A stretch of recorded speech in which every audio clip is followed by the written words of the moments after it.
जी अस्सलाम वालेकुम स्टूडेंट्स। कुछ पास्ट पेपर के बारे में और आप जो पेपर अटेम्प्ट करें उसके बारे में डिस्कशंस करनी है। अच्छा, ये सबसे पहले पिछली जो 4 अटेम्प्ट्स हैं। अच्छा, पहले एक चीज समझ लें, आईकैट की ग्रेड के मुताबिक IS 41 से 8 नंबर का सवाल आ सकता है, IS 21 से 8 नंबर का सवाल आ सकता है, IFRS 8 से 8 नंबर से ज्यादा का सवाल नहीं आ सकता, यानी IFRS 9 में से 8 नंबर से ज्यादा का सवाल नहीं आ सकता, और एथिक्स में से 8 नंबर से और IS 8 में से 8 नंबर से ज्यादा का सवाल नहीं आ सकता। लेकिन ऐसा नहीं है मोहतरम, IS 8 के अंदर जो है वो स्टेटमेंट इक्विटी अगर पूछ ले तो ऑब्वियसली वो शायद फाइनल अकाउंट का पार्ट समझने की वजह से आपसे को 20 नंबर का भी, 18 नंबर, 19 नंबर, 20 नंबर का भी पूछ सकता है। बहरहाल इन टॉपिक्स में इसने बताया है कि इससे ज्यादा नंबर के सवाल नहीं आएंगे। तो ये पैटर्न आपके सामने है डिफरेंट अटेम्प्ट्स का। IS 41 का सवाल आया, फिर IS 41 का सवाल और IS 21 का मिक्स सवाल आया, फिर उसके बाद नहीं आया इनका सवाल इधर, और फिर मार्च 21 के अंदर IS 41 में से पूरे MCQs ही आ गए सारे के सारे। And if you move on, IFRS 16, ये तो ऊपर मैंने ऐसे ही डाला हुआ है, आईकैट ने कुछ सवाल छोटा पूछ लिया था। असल में ये जो बाकी टॉपिक्स हैं जैसे IFRS 16 है, IS 38 है, IS 1037 है, इसमें कभी कभी 8 नंबर के सवाल भी आ गया है, लेकिन अक्सर तो इनमें बड़े सवाल आते हैं। तो अगर आप फुल फ्लेश सवालों की तरफ मूव करें तो हमारा ये आखिरी पोर्शन है, ये तो MCQs वाला पोर्शन है ना, ये हमारा आखिरी पोर्शन है फुल फ्लेज सवालों का। तो कंसोलिडेशन, ओहो ये इस तरह क्यों लिखा हुआ है, 19 नंबर का सवाल आया, 20 नंबर का सवाल आया, 20 नंबर का सवाल आया और 19 नंबर का सवाल आया। फाइनल अकाउंट में 8 नंबर का सवाल आया, फिर ये 20 मार्क्स का सवाल आया, ये 8 नंबर का शायद IS 12 के साथ मिक्स करके था। अच्छा, इसके बाद ये IS 12 में 12 नंबर का सवाल, 12 नंबर का सवाल, 17, IFRS 16 में 17 नंबर का सवाल, फिर उससे पहले 15 का, फिर 7 का, फिर IS 38 के अंदर ये 15 का और 15 मार्क्स का, और ये IS 1037 का पैटर्न आप देख सकते हैं, 7 मार्क्स, 14 मार्क्स, 14 मार्क्स, लेकिन इधर IS 1037 में 8 मार्क्स का सवाल आया हुआ है। तो ये कुछ पैटर्न है जहां से फुल फ्लेश सवाल आ रहे हैं, जैसे फाइनल अकाउंट के, IFRS 16 के, IS 38 के, IS 1037 के, कंसोलिडेशन के, ये फुल फ्लेश सवाल भी आ रहे हैं, यानी 18, 18, 19, 19, 20, 20 मार्क्स के। लेकिन जो स्टैंडर्ड जिनमें से 8 नंबर के सवाल आ सकते हैं वो मैंने आपको ऑब्वियसली अलग से ऊपर बता दिए, जिन्हें मैंने येलो में हाईलाइट किया हुआ है। अब पेपर कैसा आता है भाई, पेपर में थोड़ा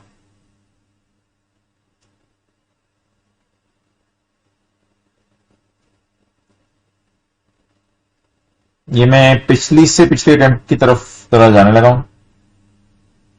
ये IFRS 9 का सवाल आया हुआ है 7 नंबर का, या IS 1037 का सवाल आया हुआ है 7 नंबर का। ये जो पार्ट ए होता है ना पेपर का, सेक्शन ए, इसमें शॉर्ट क्वेश्चंस होते हैं 8, 8, 10, 10 नंबर के। फिर इसके बाद IFRS 8 से सवाल आया हुआ है 8 नंबर का, फिर उसके बाद MCQs शुरू हो गए हैं, और अगले सफे के ऊपर जाके फिर ये सेक्शन बी शुरू हुआ है, जिसमें फुल फ्लेज कंसोलिडेशन का सवाल है, फुल फ्लेज हमारा IS 38 का सवाल है, क्वेश्चन 6, और in the end full fledge ये IS 8 का सवाल है, और उसके बाद फुल फ्लेज IS 12 का सवाल है। तो ये 15-15 नंबर के आखिर में 4 सवाल आते हैं जो 60 नंबर तकरीबन बन जाते हैं। उससे अगली अटेम्प्ट ये IS 41 का सवाल है, और 7 IS 21 उसमें डाला हुआ है। ये IFRS 9 का सवाल है 7 नंबर का।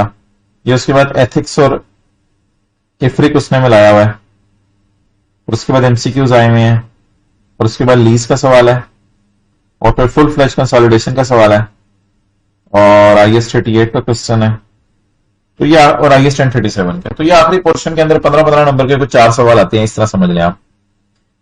अच्छा, एग्जामिनर कमेंट्स अगर आप देखें,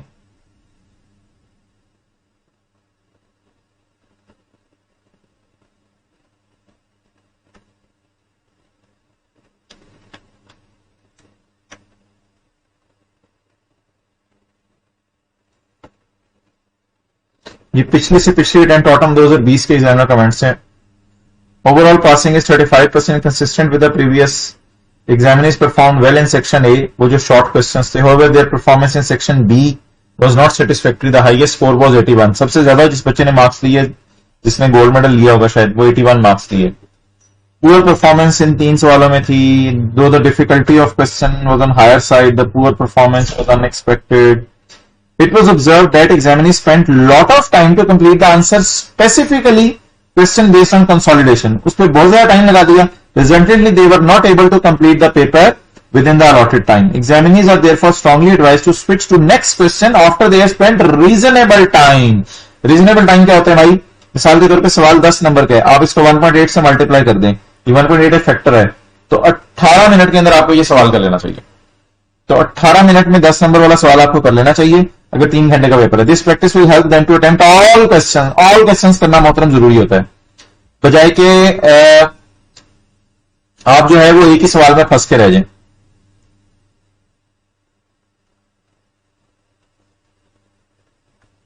okay. Examiners directly jump to conclusion without providing the reason. ये एक थोड़ा सा उसने मसला आइडेंटिफाई किया है. कुछ एक सवाल है उसमें इधर did not attempt the question. ये ब्लंडर है भाई. सवाल किया तो करें ना, ये तो नहीं सवाल छोड़ के आ जाया करें.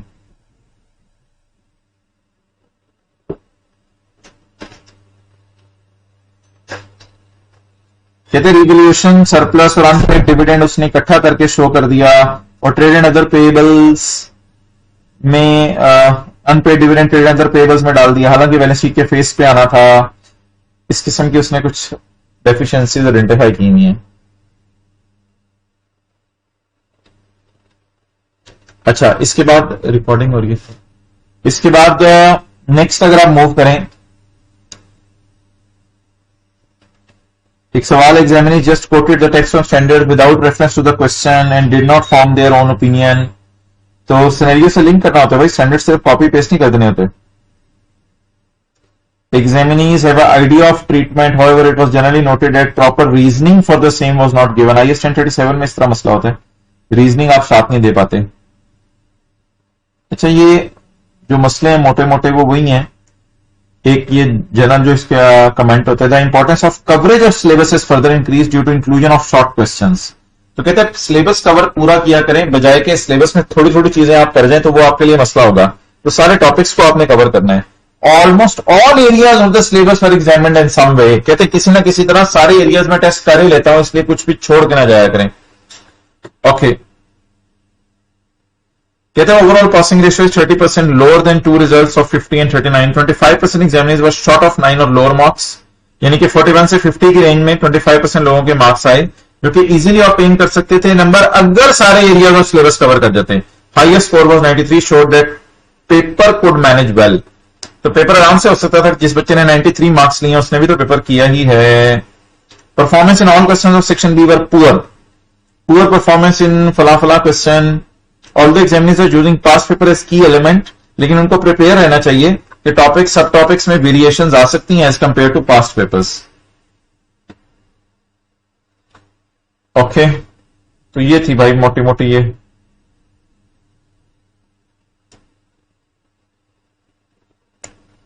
Examiner comments. तो सारे एरियाज को फोकस करें, बस ये उसका मेन फोकस है. और जो सवाल का अलॉटेड टाइम है उसके बाद अगले सवाल की तरफ मूव कर दिए. ये सबसे दो बड़ी बातें हैं जो इनमें हमने ऑब्जर्व की. अच्छा यार, IS 1037 के पेपर जिस तरह आप सॉल्व कर रहे हैं, ये कोई 2-3 पेपर मैंने बच्चों को डाउनलोड किए हैं. The obligating event is the environmental damage caused by activities of Chemster which gives rise to a constructive obligation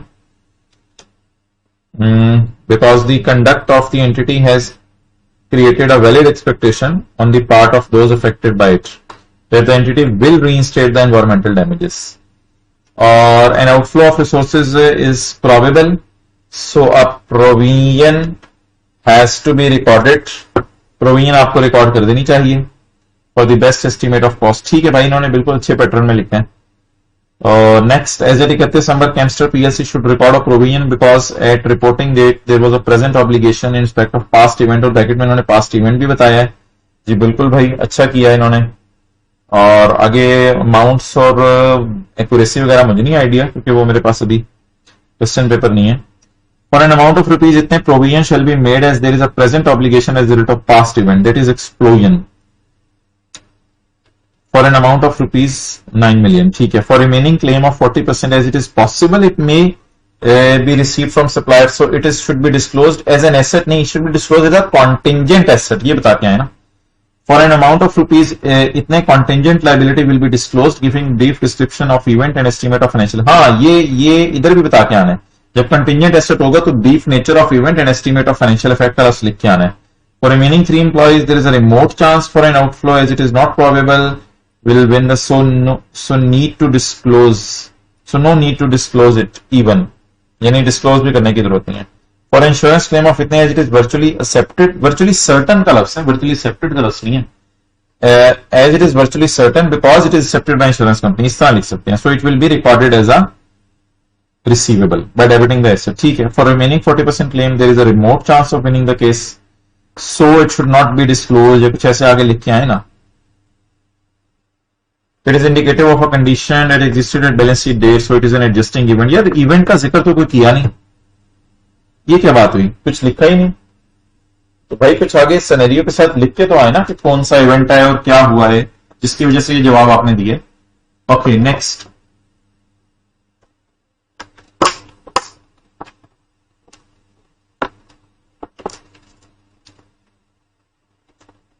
कुछ इवेंट को सिनेरियो को रेफर तो करें ना, तो सिर्फ कंक्लूजन दे दिया. Restructuring provision for an amount of इतने as there is a detailed formal plan, good, and company has disclosed it. Disclose नहीं, communicate. Disclose तो होता है फाइनेंशियल स्टेटमेंट में लिखना. As the company has communicated it as a public announcement to reinstate. हाँ, ये ठीक है. नहीं, is made and raise valid expectation on the part of the parties. और इसमें फिर कुछ और देख लेते हैं जी. आगे रिस्ट्रक्चरिंग में ये भी बताया होता है किस किस की लायबिलिटी बनानी है हमने. Okay. The decision of case by the court provides evidence of a condition that existed at year end. Therefore, it is an adjusting event. Kempster should record the provision of 1 lakh in the financial statement of. ये past event वगैरह कौन सा था ये भी तो लिख के आना है ना.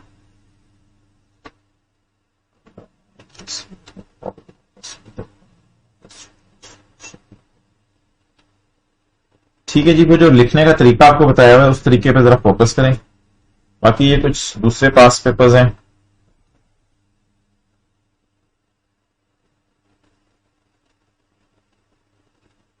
जनरल एंट्री, ये 2 का लफ्ज ना लिखा करें जनरल एंट्रीज में. एक्सचेंज डेबिट, ये कमेंट पूरा लिखा हुआ है. जनरल एंट्रीज तो मेन है, सवाल की रिक्वायरमेंट है. ठीक है, ये वर्किंग हो गई. Statement profit and loss. ये इफेक्ट ऑफ चेंज को प्रॉफिट एंड लॉस में तो नहीं आता. इन फिगर्स को ब्रैकेट में लाके 9 और 15 आपने प्लस माइनस करना था. एसओएफपी रिवाइज नहीं मोहतराम, रीस्टेटेड प्लीज.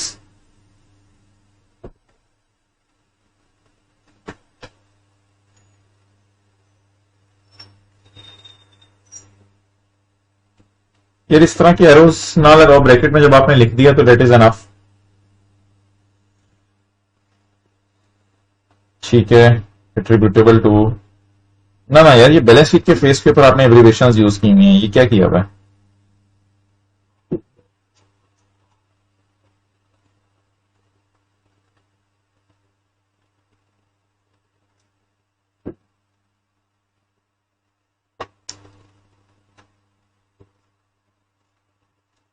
ओके.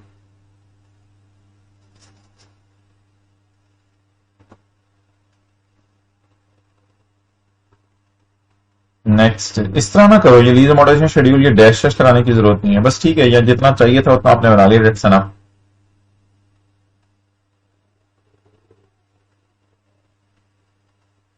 यार ये साथ साथ टीटीडी डीटीडी लिखो जरा.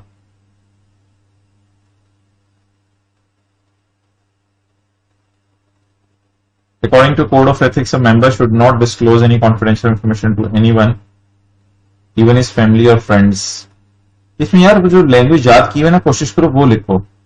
Also not disclose the information for personal use. Also not disclose, also not use the information for personal use. XYZ is preparing the contract and he is concerned that he might breach confidentiality if he accepts this assignment. ठीक है, scenario से link तो आपने किया हुआ है, लेकिन थोड़ा सा इंग्लिश कोशिश करें वही वाली लिखें जो कि हमने याद की हुई है. जो किताब के अंदर लिखी हुई है। ये तो बहुत डिम है, आगे चलते हैं कुछ।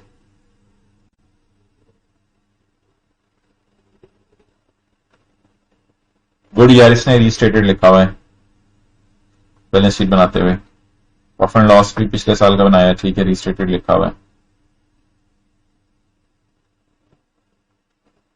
और कैलकुलेशंस ऑफ रिटेन्ड अर्निंग्स, ठीक है, ये भी सही है, गुड।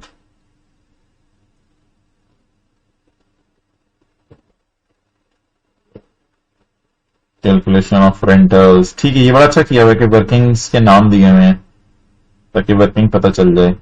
ये भी सही है, ये भी सही है। ये नहीं यार, ये सीआर नहीं, पूरा लिखो इधर। यार अगले सफे से शुरू करो सवाल प्लीज, ये आई कैप में फिर मसला होगा।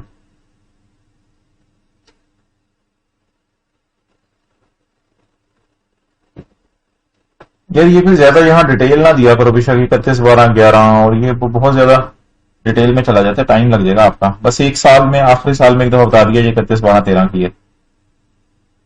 टाइम को सेव करने की कोशिश करें इधर।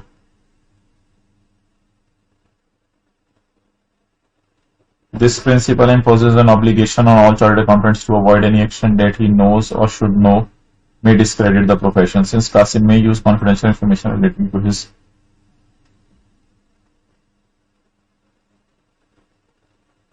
ओके, ठीक है, पहले सिनेरियो को रेफर कर दें। पहले सॉरी लॉ जो प्रोविजन याद की हुए वो लिखते हैं, फिर उसके बाद सिनेरियो को रेफर कर दें।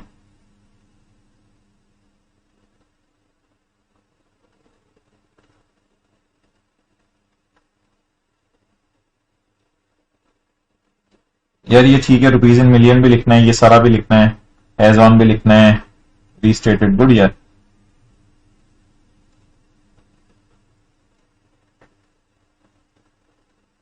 ये इनिशियल डायरेक्ट कॉस्ट कोई अकाउंट नहीं है प्लीज यार, ये कहीं नहीं हमने यूज किया। इनिशियल डायरेक्ट कॉस्ट अगेन, ये कोई अकाउंट नहीं है भाई।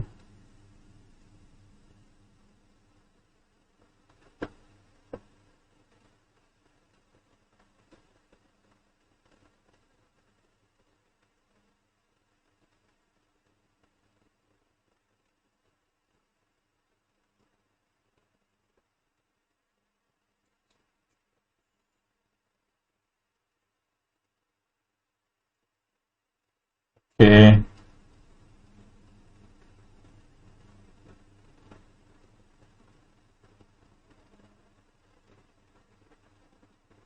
ठीक है भाई, इन्होंने अगला सवाल अगले पेज से शुरू किया हुआ है, ये भी ठीक है। जनरल एंट्रीज एक सफे पे लिख के वर्किंग्स अगले सफे पे कर दें।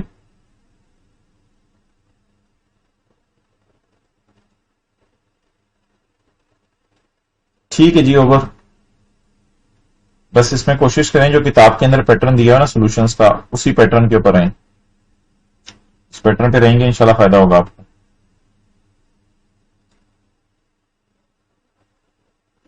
और एथिक्स में वो देखें जरा, पहले थ्योरी लिखें और फिर उसके बाद आगे चलें।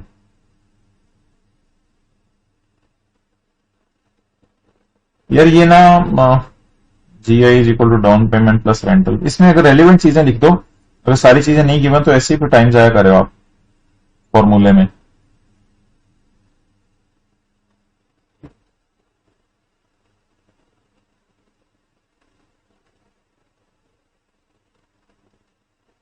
यार इसमें आप देखो ना यार, ये क्या, ऐसा ना करो, ये एंट्रीज करके तो पेपर में टाइम जाया करोगे। ये एंट्री तो सोचने के लिए है ना, किस तरह करने के लिए। कंसोलिडेशन में अगर इस तरह एक एंट्रीज करने लगे तो पेपर में तो यही करते रहोगे। और ये अगर बुक वैल्यू और वो फेयर वैल्यू सवाल से मिल रही है तो अलग से एंट्रीज करने की क्या जरूरत है। ना ना यार, ये तो बहुत टाइम लग जाएगा इस तरह आपका, यही सवाल कर सकोगे फिर। फाइनल अकाउंट में भी जहां तक प्लस माइनस के जरिए वर्किंग हो सकती है उस तरीके से करें। कंसोलिडेशन में भी ये एसेट डेबिट सरप्लस क्रेडिट, अगर ये वाली एंट्रीज करने बैठ गए तो फिर तो यही करते रहेंगे पूरा पेपर। ना यार, ये तो आइडेंटिफाई तो नहीं करने होंगे, थोड़ा एक्सप्लेन भी करने होंगे ये क्या किया है। ठीक है जी, ओवर, अस्सलाम वालेकुम।